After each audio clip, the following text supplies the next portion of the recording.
besig met ons preekreeks oor Jona. Vandag se tema is Jona, watter deel verstaan jy nie lekker nie? En ons is besig met hoofstuk 4. So as Jona 4, nou, wanneer mens aan hierdie hoofstuk dink, dan is daar een gedeeltjie wat vir mense na vore kom, Jona wat daar so sit en dikbek is, en dan die wonderplant wat binne 'n dag groei. So, maar dis eintlik waaroor hoofstuk 4 gaan nie. Hier, nou, onthou nou dat hoofstuk 3 het geëindig, dat God het nie die ramp gestuur nie. En dan begin hoofstuk 4 vers 1. Hieroor was Jona baie ontevrede en hy het baie kwaad geword. Hy het tot die Here gebid en gesê, ag Here, ek het dit geweet toe ek nog in my land was. Daarom het ek reg in die begin na Tarsus toe gevlug. Ek het geweet, U is 'n genadige en barmhartige God, lankmoedig en vol liefde. U sien maklik af van die straf wat U aangekondig het. Laat ek nou maar sterf, Here, want dit is vir my beter om te sterf as om te lewe. Toe vra die Here vir hom, het jy rede om kwaad te word? Jona is toe uit die stad uit. Hy het oos van die stad gaan sit en vir hom 'n skerm gebou. Hy het daar onder die skaduwee gaan sit om te sien wat in die stad gebeur. En toe laat die Here God 'n komkommerplant opkom en dit het bo oor Jona gerank om skaduwee te gee vir sy kop en om hom van sy misnoë te bevry. Jona was baie bly oor die komkommerplant. Die volgende môre met dagbreek, dat God toe 'n wurm kom. Dit het aan die komkommerplant gevreet, sodat dit verdroog het. Toe die son opkom, het God 'n skroeiende sterk wind in die ooste laat waai.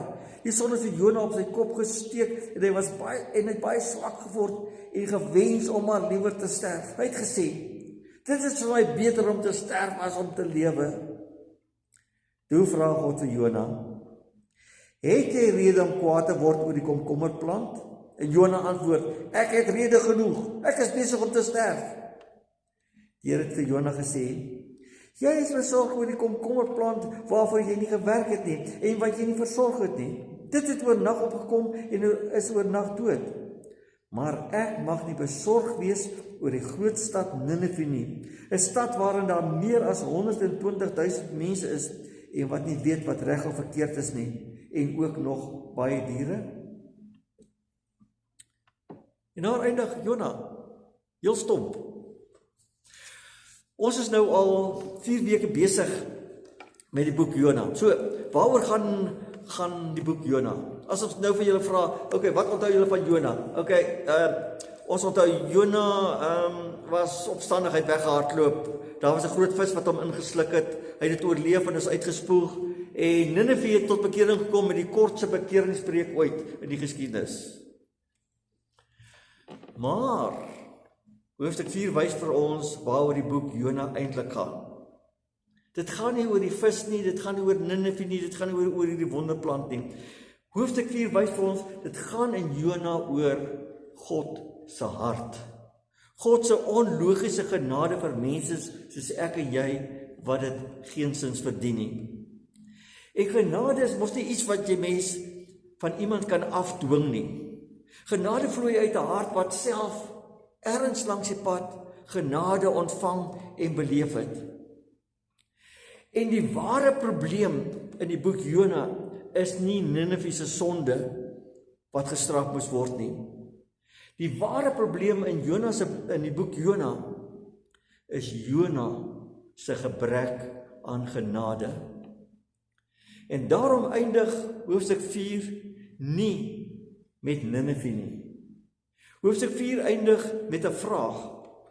En die vraag is nie of Ninive gestraf of gered moes geword het nie. Die vraag is, kan God se genade Jona se hart verander? Kan God se genade Jona se hart verander? Want aan wie baie genade bewys is, moet self ook baie genade betoon. Maar wie baie genade bewys is, moet self ook baie genade betoon. So ons kyk vanoggend eerstens na Jona se ondankbare hart. Hoofstuk 4 eindig op 'n heel verrassende manier wat ons nie verwag het nie. Mense verwag het dat hierdie boek sou geëindig het met al die vreugde, nee. Die hele stad het tot bekering gekom. Die oordeel is afgeweer. God se woord is kragtig, het gewys hoe kragtig dit is en het vrug gedra en Jonas se sending was suksesvol voltooi. Dit is waar ons wag gaan hierdie boek opeindig. Maar dan begin hoofstuk 4 met hierdie skokkende woorde eintlik. Jona 4 vers 1 wat sê, hieroor was Jona baie ontevrede en het baie kwaad geword. Nou hierdie kwaad geword, in Hebreëus is se teks is eintlik baie sterker, daar staan letterlik dat dit vir Jona 'n groot boosheid was. Nou die skrywer van Jona speel die hele tyd deur die hele boek Jona met hierdie woord Hebreëse woord raha wat beteken boosheid of onheil. En nou moet julle sien dat Jona is boos. En dieselfde woord wat word gebruik in Jona 3 vers 10 om Ninive se boosheid te beskryf. En Jona se reaksie op God se genade word met dieselfde woord beskryf as Ninive se boosheid. Dat Jona boos was oor God se genade. Nou, wat het hom so kwaad gemaak? Jona was nie kwaad oor die sonde van Ninive nie. Hy was nie kwaad oor die geweld wat in Ninive plaasgevind het nie. Hy was nie kwaad oor die afgodediens in Ninive nie. Hy was boos oor God se genade. En dis ironies. Jona leef net omdat God hom genadig was en gespaar was.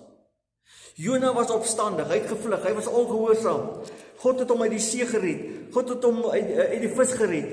God stuur hom weer na Ninive toe en hy leef op die ouene uitsluitlik op grond van God se genade.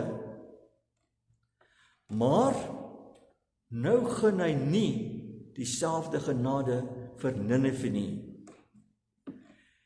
En dit is die tragedie van hierdie gedeelte.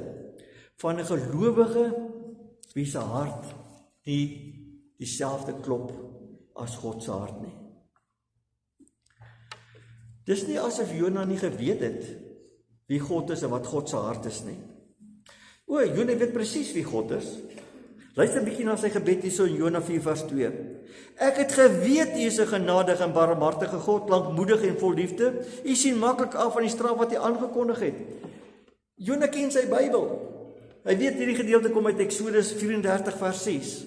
En hy haal dit aan in sy gebed. En die psalmskrywer in Psalm 103 haal dieselfde gedeelte aan, gedeelte wat ons baie keer met nagmaal lees ook, nie? Psalm 103 vers 8 tot 10. Barmhartig en genadig is die Here, lankmoedig en vol liefde. Hy sal ons sonde nie bly toereken nie en nie vir ewig toornig bly nie. Hy handel met ons nie volgens ons sondes nie, vergeld ons nie vir ons ongeregtighede nie. Dis God se hart. En Jona weet, dis wie God is, dat hy 'n genadige God is. Maar hy hou net nie daarvan, wanneer God daardie genade aan sy vyande bewys nie. Ja, dis lekker, God is genadig, lankmoedig, solank dit net nie met my vyande is nie. Klink dit nie bekend nie? Want hoe maklik gebeur dit ook nie met ons nie. Ons bid en vra, Here vergewe asseblief al ons sondes. Maar in dieselfde asem vra ons dat die Here ons vyande sal regsien en sal straf. Ons vra dat God geduldig met ons sal wees en dan is ons ongeduldig met ander mense. Ons aanvaar graag God se genade vir onsself, maar ons sukkel om genade aan ander mense te bewys. En daarom is daar maar 'n groot stuk van Jona in my en jou. Herken julle dit? En julle onthou dat Jesus dieselfde waarheid vertel in die gelykenis van die onbarmhartige amptenaar, Matteus 18 vers 21 vers 35. Die koning wat sy boeke nagegaan het en gevind het dat hierdie amptenaar hierdie miljoene skuld en hy tree hom aan en sê, betaal wat jy my skuld. en die amptenaar sê, koning, ek is bankrot, ek kan nie betaal nie. En dan is die koning hom genadig, en hy skeld alles vry. Hy skryf sy skuld heeltemal af, sy miljoene. Dan onthou julle, daar hy selfde amptenaar, daar uitstap by die paleis, en die eerste ou wat op straat raakloop, is die ou wat hom 'n paar sent skuld. Hy gryp hom aan die keel en hy wurg hom en sê, betaal hierdie sente wat jy my skuld. Of anders gaan ek vir jou iets laat oorkom. En dan lees ons in Matteus 18 vanaf vers 32. Toe die koning dit hoor, die koning hom laat haal en vir hom sê, jou skurk, al daardie skuld het ek vir jou afgeskryf omdat jy my gesoebat het. Moes jy nie ook jou mede-amptenaar jammer gekry het soos ek jou jammer gekry het nie? Moes jy nie ook soos wat dit aan jou gedoen is? Die probleem was nie dat die amptenaar vergifnis ontvang het nie. Die probleem is dat die vergifnis nie sy hart verander het nie. Want ware genade verander nie net jou optrede nie, dit verander jou karakter, jou hart en dan jou optrede. So, dit bring ons by die tweede punt, Jonas se verharde hart. Nadat Jonas so in woede ontplof het, antwoord God hom met 'n eenvoudige vraag. Vers 4. Toe vra die Here vir hom, het jy rede om kwaad te word? Het jy rede? Jonas, regtig? En weet jy wat wonderlik vir my hier is dat God hom nie veroordeel nie. God skryf hom nie af nie. God stap 'n pad met hierdie kinderagtige, hardvogtige, rebelse profeet van hom. Want God wil nie net Jonas se gedrag en optrede verander nie, God wil Jonas se hart op die ouende verander. En dan begin God met 'n kinderpreek met al hierdie props wat hy het.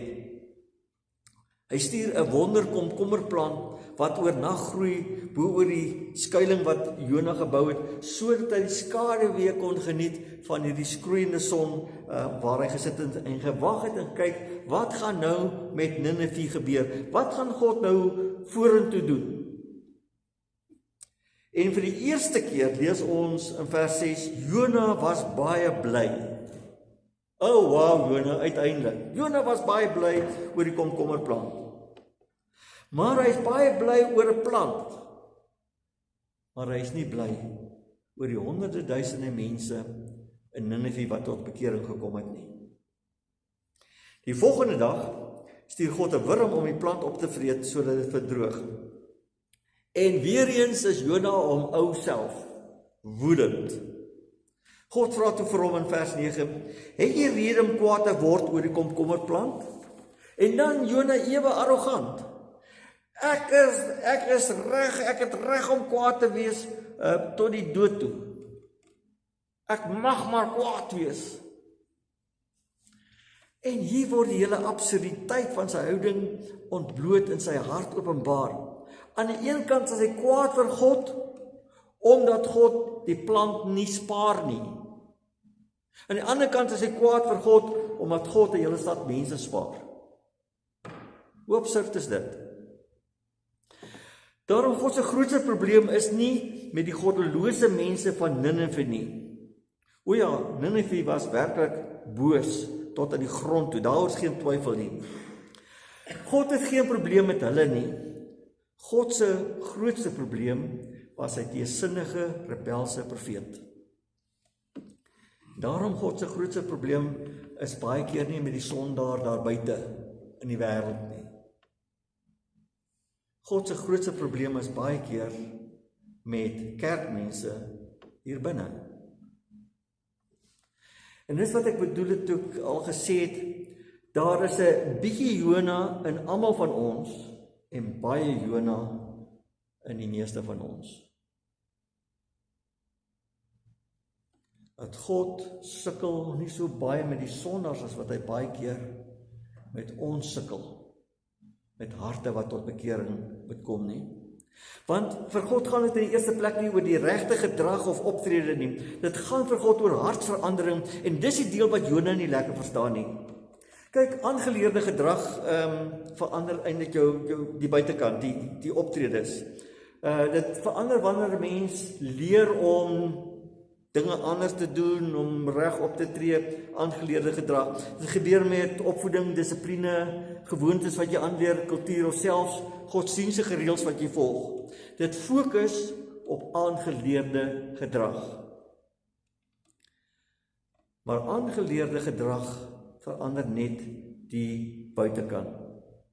Jy kan byvoorbeeld geleer het om kerk toe te gaan, geleer het om jou Bybel te lees, geleer het om te bid, geleer het dat daar seker dinge wat jy nie mag doen nie, wat sonde is. Maar ten spyte van dit alles, kan dit nog steeds wees dat jou hart ver van God af is. Dis wat Jesus daarso in Matteus 15 vers 8 sê, hierdie volk eer my met die lippe, maar hulle hart is ver van my af. Kom ek gee vir julle 'n praktiese voorbeeld. Iemand sien 'n persoon wat swaar kry en wat besluit ek gaan vir daardie persoon finansiëel help. So persoon A gee byvoorbeeld vir die persoon finansiële hulp omdat mense na jou kyk, omdat dit van jou verwag word en omdat dit jou skuldgevoel verminder. Persoon B gee byvoorbeeld dan uit dankbaarheid teenoor God, uit liefde vir die ander persoon en omdat Christus sy hart verander het. Vir een is dit die aangeleerde gedrag, die regte optrede, vir die ander een is dit iets wat uit die hart uitkom. Die optrede is identies, die hart is net verskillend. Want 'n veranderde hart gaan nie oor aangeleerde gedrag nie, dit gaan oor 'n veranderde binneste. Ware verandering begin by 'n hart wat verander het, want die hart is die sentrum van jou emosies, van jou wil, jou denke, jou begeertes, jou motiewe, jou karakter. En wanneer God jou hart verander, verander hy die bron waaruit die gedrag voortvloei. Byvoorbeeld, as jou hart verander het, dan vergewe jy nie meer iemand omdat jy weet jy moet vergewe nie. Jy vergewe omdat jy self God se vergifnis beleef het.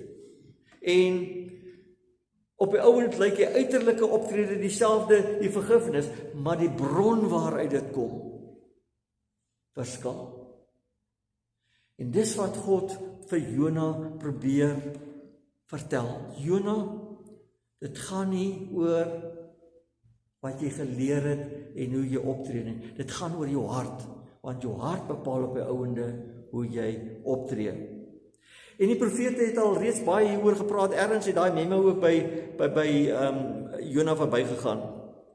Want God beloof nie bloot nuwe gedrag volgens nuwe reëls nie, met die profete nie. Hy beloof 'n nuwe hart. Jesegiel 36 vers 26 sê hy, ek sal aan julle 'n nuwe hart gee en 'n nuwe gees in julle binneste gee.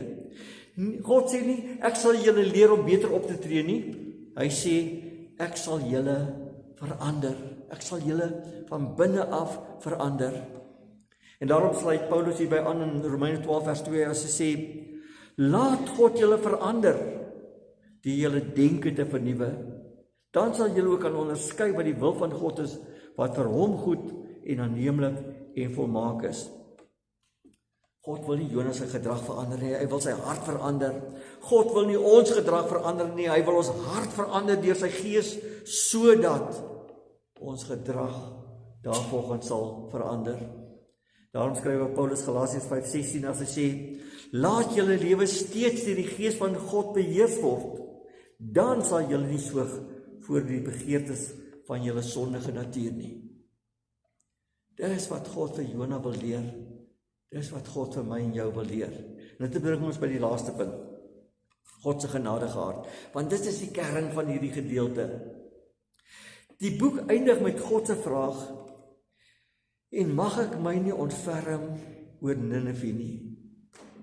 Jona, mag ek my nie ontferm oor Ninive nie? God se hart klop vir hierdie mense van Ninive, selfs vir die mense wat Jona as Israel se vyande beskou het. En dis die deel wat Jona glad nie snap nie. Hoe kan God genadig wees teenoor die vyande van Israel? Maar word ek en jy nie ook soms kwaad wanneer God hom ontferm oor mense wat ons dink dit nie verdien nie? Dat God hulle genadig is. Nog erger, dat God mense wat dit glad nie verdien nie, self seën. En dat hy sorg dat dit met hulle goed gaan. Hoe kan God so iets doen? Mense wat ek en jy soms met 'n wrevel haat, wat ons verag, verwens, ons vyande. Hoe kan God dit wil doen? So asof 'n mens vir God kan voorskryf wie hy mag seën en aan wie hy genade mag betoon. Paulus skryf in Romeine 9 vers 15 tot 16, sê God, ek sal daardie mense jammer kry wat ek wil jammer kry. Ek sal genade bewys aan wie ek genade wil bewys. God kyk nie eers na wat mense dink en doen voordat hy besluit om hulle te red nie. Nee, God gee so baie vir mense om, dat hy hom oor hulle ontferm, sonder om hulle dade in ag te neem. God ontferm hom oor wie hy wil, want hy kan en hy mag. God gee genade aan wie hy wil, want hy kan en hy mag. En dis hierdie onlogiese genade van God wat ons nie aldag besef nie, dat God ten spyte van wie en wat mense is, ten spyte van wie en wat ek en jy is, nog steeds genade betoon.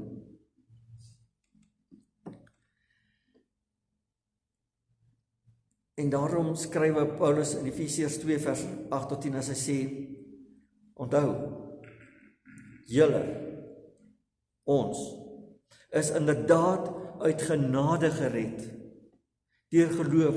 Hierdie redding kom nie uit onsself nie, dit is 'n gawe van God, dit is iets wat God vir ons persent gegee het, ten spyte van wie en wat ons, dit kom nie deur julle eie verdienste nie, dit kom nie omdat ons grand of goed is, of reg leef nie, en daarom het niemand enige rede om op homself trots te wees nie. Nee, God het ons gemaak wat ons nou is.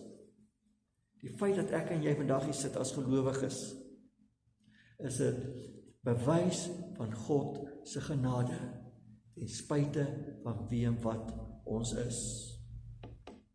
Maar, aan ons wat genade bewys is, ons moet ook daarom self nou genade aan ander bewys. Dit moet kom uit 'n hart van dankbaarheid oor genade vir ons, en daarom sê Romeine 5 vers 8, terwyl ons nog sondaars was, het Christus vir ons gesterf. God het ons lief gehad voordat ons nog verander het. Dit is God se hart. En daarom, as ons iets daarvan besef, moet ons met dieselfde soort van gesindheid genade teenoor ander bewys. Ja, selfs teenoor jou vyande. Ons moet na ander mense met dieselfde genadige oë as God kyk, selfs na ons vyande. Ons moet mekaar en ander vergewe, soos wat God ons vergewe het, Kolossense 3 vers 13. Ook ons vyande. En daarom sê Jesus in Matteus 5 vers 44, julle moet julle vyande lief hê en bid vir die wat julle vervolg. Soos wat God na Ninive gekyk het, moet ek en jy na ons medemens kyk, selfs ons vyande. En dit kom net uit 'n hart wat selfvernuwe is, wat God se genade begryp en beleef het, wat God se hart op die ouende weerspieël. En dit bring ons by die slot. En die vraag is so, wat het van Jona geword op die ou einde? Die boek Jona eindig doelbewus met hierdie oop einde, sodat ons self hierdie verhaal van Jona moet gaan klaarskrywe. Wat dink ons het met Jona gebeur? Het God se genade Jona se kliphart verander en nuut gemaak? Hierdie vraag hang in die lug. Dis doelbewus 'n oop einde, sodat ons eie verhaal moet klaarskrywe. Het God se onlogiese genade ons harte nuut gemaak en verander. Na 5 preke uit Jona, 4 hoofstukke, het God se onlogiese genade ons harte verander en nuut gemaak. Wat is die res van die verhaal van ons lewens? Want aan wie baie genade bewys is, moet self ook baie genade toon. Amen. Ontvang die seën van die Here en gaan huis toe ook in sy vrede. Want die genade van ons Here Jesus Christus en die liefde van God ons Vader en die gemeenskap van die Heilige Gees sal met elkeen van julle bly totdat Jesus weer kom. Amen.